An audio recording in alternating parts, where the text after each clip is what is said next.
What's going on, everybody? Welcome back to the Revival Method podcast. I'm your host, Dr. Brandon Parker, and happy Thursday. I'm super excited to say that we are 2 weeks into our 21-day challenge, and we're already seeing crazy results. We have people saying that they're no longer feeling aches and pains that they've had for years prior to this challenge. We have people that are losing weight without them actually crash dieting or adopting these crazy exercise habits. And lastly, we have people that are accessing ranges of motion that they haven't actually reached in years prior to this moment. So everything is going super great. If you're one of the challengers or one of the participants in the challenges, I appreciate your participation because honestly, this has been so fun to be a part of. So today, what we're going to be covering is one of the more common questions that I get, and I want to break it down into one of the, or at least break it down into three of the most common reasons why these people aren't getting the results they're looking for. You see, the question that I get almost on a daily basis is I've been consistent with my resistance training, but I'm not getting the results that I'm looking for. Now, first and foremost, kudos to these people because becoming consistent in an activity that wasn't consistent prior, that's hard to do. So you've already accomplished you overcame a large obstacle, which is awesome, which means now we just got to tweak some things in order for you to get the results that you're looking for. So the first thing that I want to talk about when it comes to why you might not be getting the results that you're looking for, even though you are consistent, is are you challenging yourself? You see, your body's not going to adapt to become stronger, to build on more muscle if it doesn't have to. Okay. If your body can adequately fend off the tension and stimulus that you're placing on it, it's going to just basically say, job well done, let's move on, right? So we want to make sure that when we're in the weight room or resistance training from home, that we're picking a stimulus that's challenging enough to make a difference, but not so much so that we overtrain or risk injury. Now, this is like a balancing act where you have to find the perfect blend between challenging, but not too challenging.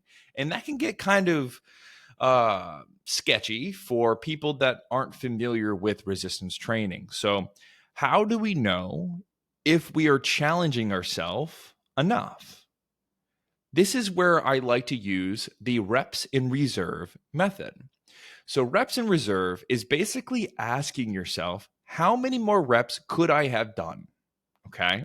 So, let's say we're going to talk about the squat right now. Everyone knows how to squat. If you're not familiar with the wording, it's simply sitting down in a chair and standing back up.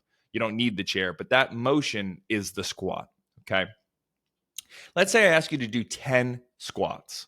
And at the end of that 10th rep, I ask you, how many more could you have done until you reached complete failure? You would have been stuck in that chair. And whatever your answer is, that is your reps in reserve. So let's just say you are conditioned and you do 10 repetitions and you say, oh, I could have done 50. Well, that means you're about 50 repetitions away from reaching failure. That's telling me that you're not challenging yourself with that particular exercise. So what do we do? Well, we have to progress the exercise to make it more intense. You could simply do more repetitions, which I don't know about you. After about 15 repetitions, I'll start pulling my hair out. You can also just simply add more weight. So you don't have to do as many repetitions. You can add more range of motion. So instead of squatting down to a chair, you're squatting lower than that. And you can do a number of things like slow down the tempo of the squat. So instead of dropping down into the chair, letting the chair kind of catch you, you can pause right above it for a couple seconds and come back up. Or you can lower yourself intentionally slow until you reach that point and come back up. You see, these are all ways to make the stimulus more intense, giving you a more challenging exercise. Okay. So that is one way or multiple ways to make an exercise more challenging. But let's circle back to that reps in reserve method. We want our reps in reserve to be somewhere around I would say 4 to 1 repetitions. Now, when it comes to this type of guideline, we're going to have some stipulations, but let's continue down this path. You want somewhere between 4 to 1 repetitions. We don't want to go to complete failure because that's going to give us diminishing returns. We want to keep at least 1 rep in reserve at all times. Okay. So let's go ahead and put this into another example just so we're all following what I'm talking about here. Let's say you are doing that same example. I give you a 25-pound dumbbell, kettlebell, or weight for you to hold. Then you go ahead and do those 10 repetitions. And then I ask you, how many more reps do you think you could have done? Instead of you saying 50, now perhaps you're saying, oh, I could have only probably done 10 more. Okay, well, let's go ahead and add a little bit more weight for this next set. Then you do it again. And then you say something along the lines of like, okay, I probably only could have done 4 more after that 10. Now we know we are in a stimulus range or a challenging range that you're going to be promoting optimal muscle growth and strength gain. So that's what I want you to be focusing on and asking yourself after each exercise set, okay? At first, your guesstimation of how many reps you have in reserve is going to be pretty far off, but it's a skill that will fine tune over time. And then as you get better at fine tuning your guesstimation, your exercises and your whole routine will become more and more effective. The reason why I love this so much is because the more accurate you are at guessing your range reps in reserve, you're going to need less working sets to reach that level of being challenged. So instead of like six sets until you get to the point of muscle fatigue, you might only need 3. So now you're being super efficient with your time. You're also not beating up your body unnecessarily because a lot of people do too much when they don't need to do that much. We call it junk volume. And also, mentally, it's great because when you look at your workout routine, you're like, I have to do 6 sets of these. Me personally, after the 3rd set, it's daunting. It's like, man, I have to stay in this one spot for another couple rounds. I'd rather switch it up and go to a different routine or different exercise and target a different muscle group. But that's because I've gotten to the point where I only need around 3 working sets to reach that level of challenge. Okay. So let's say you are now trying to get that to that level of reps in reserve, but you have some sort of ache or pain. That's where we get into the stoplight analogy that I'm always talking about. Okay. We have to blend reps in reserve with the stoplight analogy. The stoplight analogy is very simple. Let's say you're doing an exercise and you are experiencing some level of discomfort. Then you ask yourself, let's rate this discomfort on a scale of 1 to 10. When it is a pain level of, let's say, 1 to 3, it's a green light. You can keep going. Research shows that a little bit of discomfort is actually beneficial to the rehab process as long as the pain isn't getting worse and is not worse the next day. Then you got a pain level of 4 through 6. That is a yellow light. We're going to proceed with caution. And if we can modify that exercise to make it slightly easier, that's going to be ideal. That would be us adding a chair back into the squat, perhaps lowering the repetitions, lowering the sets, or lowering the weight that we're using, things like that. And then you have pain levels of 7 and above. That's a red light. Stop what you're doing. Let's go ahead and try to switch out that exercise for something else. Okay. So you have the stoplight analogy, and then you have the reps in reserve. If you are experiencing something in the yellow light and you modify and you only have a discomfort level of, let's say, 1 to 3, now we're just going to be focusing on getting to that level of challenge within that modification that we made. By doing so, we're still building the muscles, we're still building strength, but we're not promoting any symptoms that's going to hinder us down the road. Essentially, we're rehabbing your body, building up mobility, and essentially making you more resilient in the future. So, once again, if you are not challenging your body during your resistance training routine, we have to start doing so because that is probably the number one reason why you're not getting the results that you're looking for. Okay. Now, that also being said, I don't want to go on a tangent here. When you start to challenge yourself more, you might need more rest. So if you're working out daily, you might have to add a rest day in between some of these workout routines, just so your body can recover. Okay. Second, number reason why you're not getting the results you're looking for, your body simply doesn't have the materials it needs to promote muscle, to promote strength, to recover quick enough, right? That is simply put, like if people are not eating enough calories, which our body uses as energy, or enough protein, which our body uses to strengthen and restore the body, you're going to find yourself either not making the progress you're looking for or just feeling overall stagnant. Okay. So, what is the recommendation for protein intake? Okay. I'll say this to the blue in my face. You want to be looking for somewhere between 0.8 to 1 grams per body pound. Now, if you're somebody that has kidney issues, you do want to consult your primary care provider just to make sure that this particular recommendation fits your lifestyle. But if you have a healthy set of kidneys, no issues, your kidneys can definitely handle this level of protein. It doesn't hurt the kidneys, it doesn't damage it at all. Simply put, if you are somebody with already damaged kidneys, eating more protein tends to make us pee more, which essentially could lead to your kidneys just working harder than it currently can handle. Okay. So, are you eating enough that to support growth? That is the question that we're asking. Okay.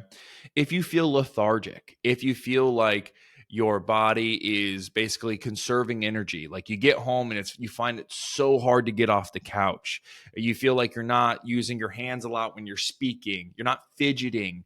These are all common signs that your body is down regulating activity to meet the low level of calories you're currently eating. This is when you see chronic dieters not necessarily lose weight, even though they're on very low diets and very high activity. It's because your body starts to adapt and starts to learn, okay, we're going to put out all this exercise in this 10,000 step walk. So for the rest of the day, we're going to make sure that we're conserving as much energy as possible.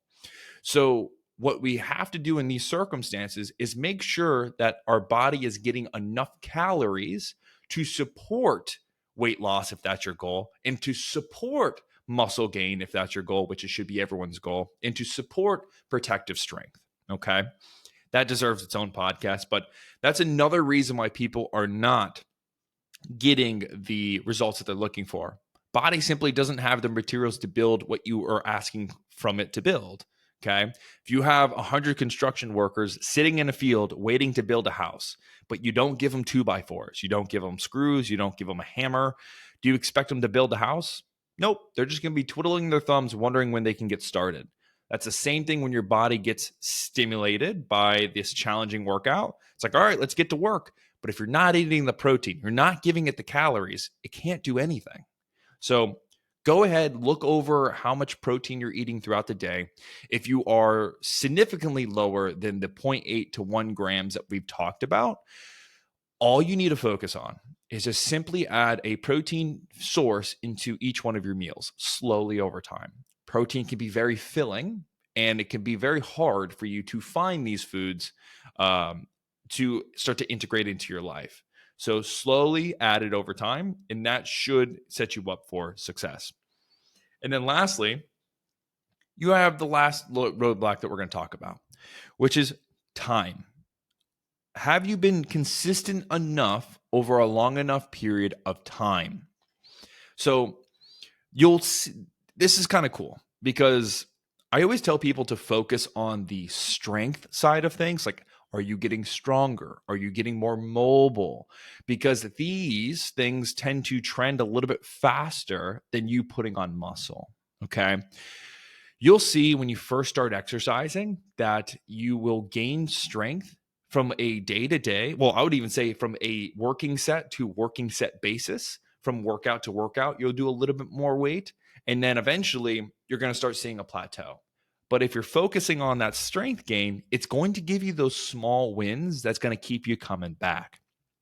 Now, the reason why we build strength so much faster than building muscle is because part of the strength equation, yes, is how strong the muscle is, but it's also how well we can coordinate that muscle. So when we were doing something, let's say a bench press pushing away from us, you'll see that from set to set, you're going to start looking like a newborn deer. Weight's going to be shaking like crazy because your body's trying to figure out how to coordinate this weight, how to push it efficiently. But then as you continue to use this weight, like from a set to set basis, you're going to see that shaking lessen and lessen over time. And because your body becomes more coordinated, it will start to express more strength. Your body has safety mechanisms within it that doesn't allow you to express all the strength that you have access to because it doesn't want you to injure yourself. So that's why you'll see, like, when somebody is like balancing on an unstable surface, that they feel super weak, because, or another example is, like, let's say that you are using a machine, a leg press. You'll see somebody leg press 4 times the amount than they would if they were just body weight squatting, because when you're body weight squatting, you have to stabilize the weight, you have to coordinate that weight, versus the leg press, you're just focusing on pushing because the machine's doing the rest. You see? So you will build strength so much quicker than you'll build muscle. You should expect a large gain in muscle within a 12-week period if you're challenging yourself, but you can expect to gain strength almost on a week-to-week basis, if not shorter. There will be a point where you hit a plateau and you're no longer gaining strength, but that's not something to be fearful of. That just means that you are coordinated, you're efficient enough where now you're at a point where your bottleneck is now the amount of muscle that you have on your body. That means every time you go to exercise, you're truly taxing the muscle, not being bottlenecked by your coordination and your efficiency. So that's pretty cool to consider. So those are the 3 main things that you could be looking into to make sure that you are getting the results that you want to get. If you have any questions, anything that you would like for me to cover, please let me know. I want this podcast to serve you the best that it can. If you listen to this point, my biggest ask for you is to take 5 seconds and go ahead and hit the 5-star review on whatever you're listening to on here. If it's a podcast on YouTube, go ahead and hit the upvote. Go ahead and comment below. These are all things that's going to help my podcast get to more people, which means it will help me get closer to my goals of helping as many people as possible. All right, see you next week.